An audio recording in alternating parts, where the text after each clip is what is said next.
When one of Africa's biggest ethanol projects came into being more than a decade ago in the dry land of Chisumbanje, Manicaland province in Zimbabwe, it was received with mixed feelings. Commenting from a distance, some accused the company of displacing locals from their inherited land. Chisumbanje villagers were well known for planting crops such as cotton and rapoko, which do not need much water, that sustained many households when the rains are good, which is very rare in this region. In comes Greenfield Projects, which comprises thousands of hectares of sugarcane fields and an ethanol plant.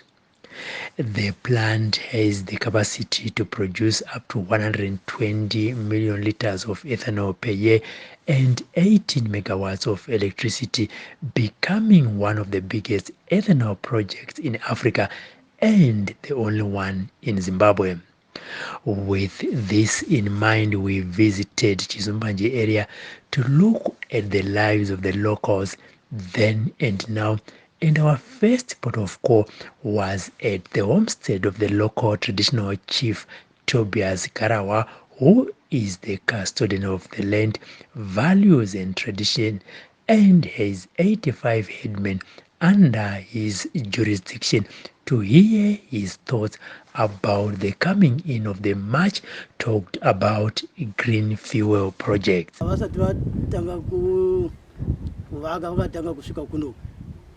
Vasvika kunoku manje voti toda kuti tivaka saka kuti tivake ipapo manje musitokisa forika pasi chikaranga chedu hazviiti takaenda pa ipapo manje tikaisa forika pasi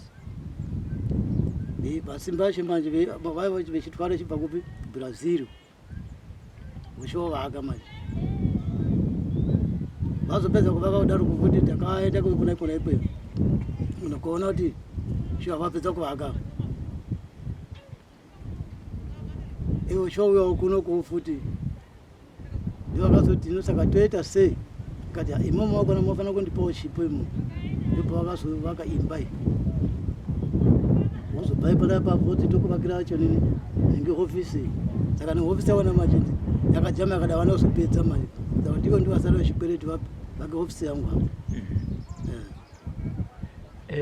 Vaitiwo chinangwa chekambani iyi ndechekuita sei?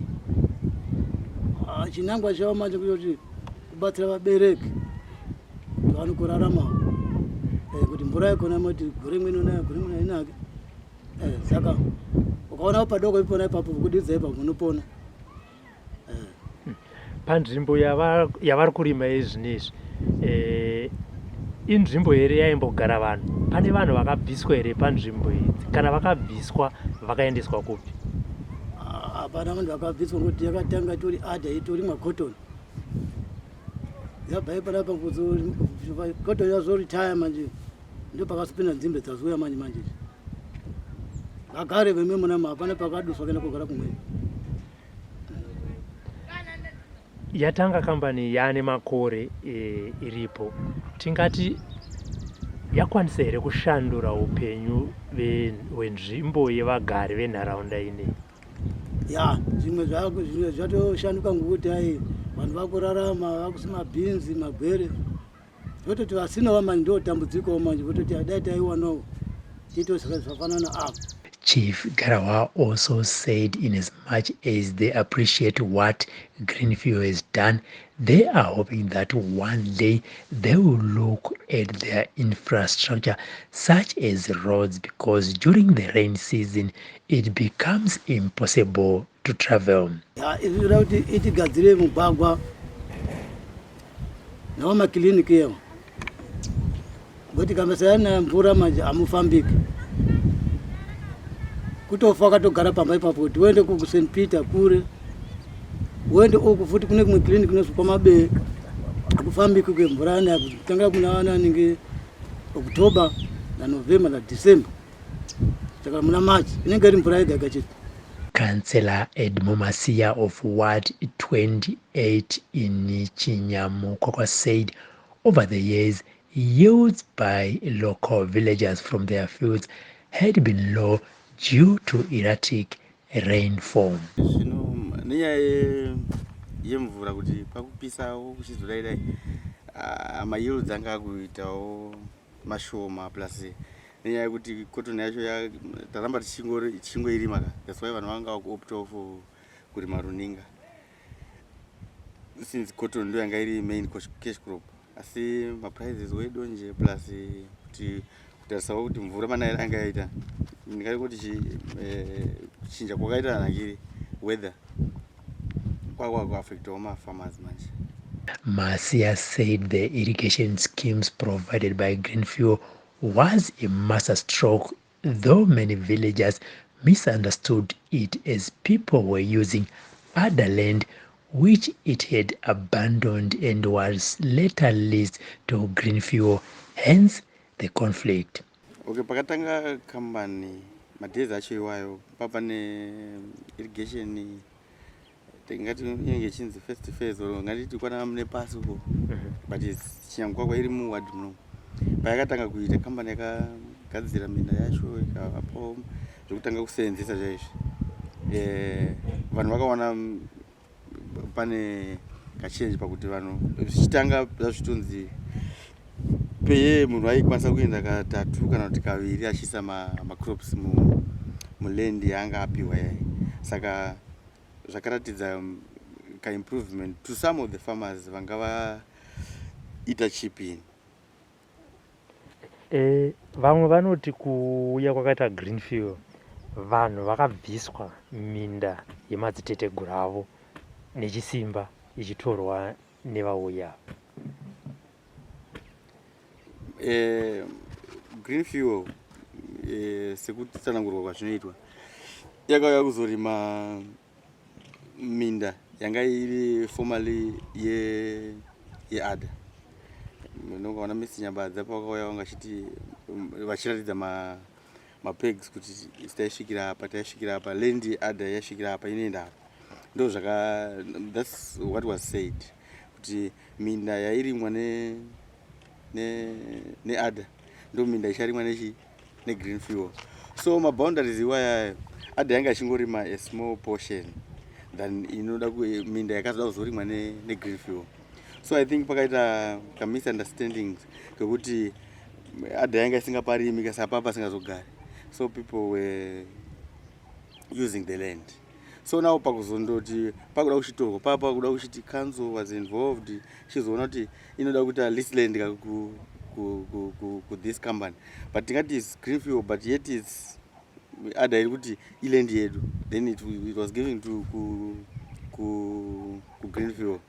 Saka land yacho ndo yanga yane kusanzwisana pakati pevagari neada kuti boundary ravo racho rinosvikira papi. We later drove through the dust road in Chinyamukokwa to the popular 0.5 hectares to speak to some of the villagers who were busy in the fields and have benefited from the irrigation schemes. The one we speak to first, Gondai Mashaya, who was against the coming in of Greenfield, but later on saw the benefit in 2013 and joined other farmers, said he wished he had started years back, as he has managed to build a grocery store, bought a truck, and now has 3 wives. Pakupako taita maploti 0.5 edu tine minda zetanga tichigara tichirima kuno zetairima sedryland. Saka pakazoya Greenfield yobva yarima minda idzodzo ichiisa nzimbe, ndo pakasitanga kuzonyorwa kuti vanhu varimi vese vanga vachirima minda idzodzo ngavanyorwe vapuwe 0.5 vaende kuirrigation, ndo mwanino takaita 0.5. Saka taingoshuvira zvoti varimi vese vanenge vatorerwa minda vakwanise kuwana 0.5 pamurimi umwe naumwe.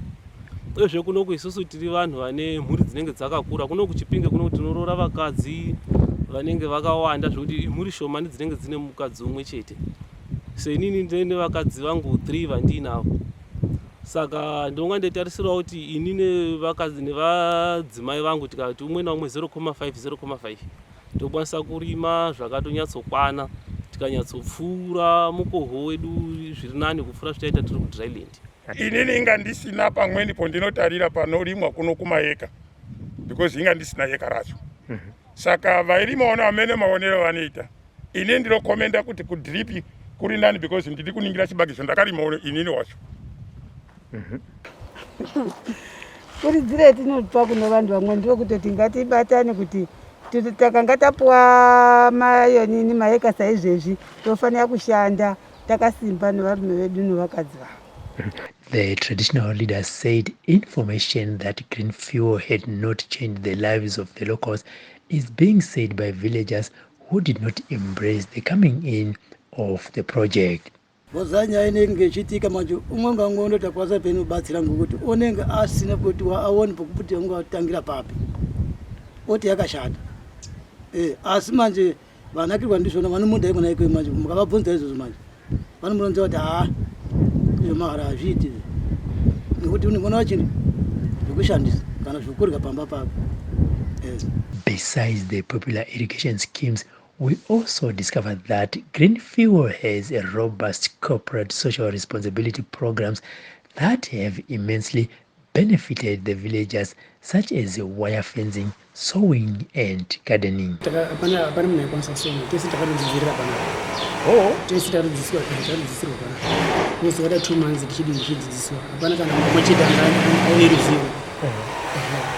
that's what they say. Then the auto gonna to Zoto and very basic Macola, very basic Hemi, which then is a book. To detain the company Greenfield. They got the same that I dream Gruber. So far, the person of the Pharmaceutical in Magai company.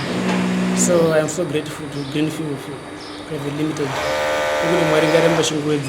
Local businesses are thriving and social services such as healthcare facilities, roads, churches and schools are being refurbished and revived. Checheche Growth Point has become alive with housing, construction and service industries mushrooming at a rapid pace. Before the ethanol project, the area was considered one of the least developed areas in the country owing to the harsh climatic conditions which are characterized by very low rainfall and high temperatures. What we learned from the time the project rolled into life is that the Chisumbanje community benefited from the bioethanol project through employment creation, electricity generation, income from sharecropping, banking services provided, and fertilizer, which comes as a byproduct from the ethanol plant.